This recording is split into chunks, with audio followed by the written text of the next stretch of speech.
Buffalo Trace Distillery has been making bourbon here in Frankfort continuously for more than 200 years. This is one of the original rickhouses, the iconic Warehouse C. Generations of families here in Frankfort have worked at Buffalo Trace. We talked with one third-generation worker who has become a Kentucky bourbon icon and actually just became the first black inductee into the Whiskey Hall of Fame. Things are always in motion at a distillery. Just about the only thing at rest is the bourbon in the barrels. So barrels in a warehouse are just like real estate.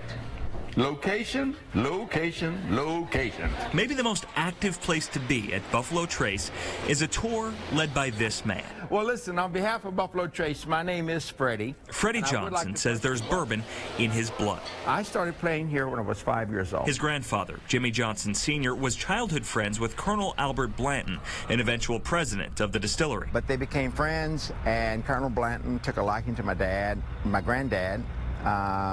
They were here together for 52 years. My grandfather became the first African-American to be the warehouse manager of over 250,000 barrels of whiskey, and he kept up with him on a paper ledger. That tradition continued with Freddie's dad, Jimmy Johnson Jr.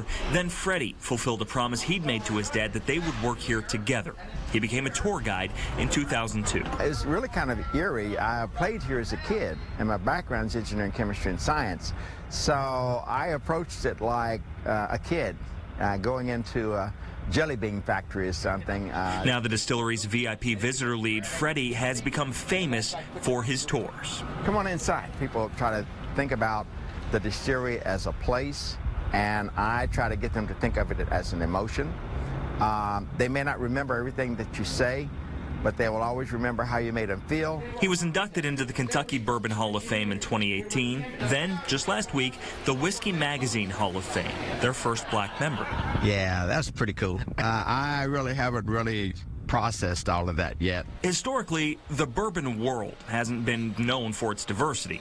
To this day, Freddie says he has sometimes heard ugly comments. Well, this group that came in at the last minute, this person just blurts right out. And he says, well, I don't know about y'all, but I'm going with the white guy. And the whole group just went silent, and I'm like, oh my. But that comment, Freddie said, was quickly countered by another tourist who said the rest of the people would gladly go with him. And I said, how amazing that in this world that we live in today, that still exists. But then the majority of the folks says, we're here to make this world a better place, and that's no longer the behavior that we want to represent. Making the world better is something Freddie talks about a lot.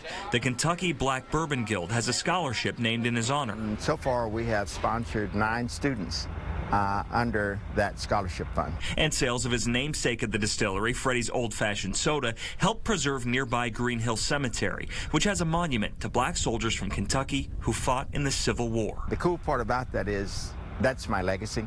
So when I no longer walk this earth, it's the good that men do when they're no longer on this earth. That is your legacy. And I hope to leave behind something that says I made the world a little bit better place while I was here.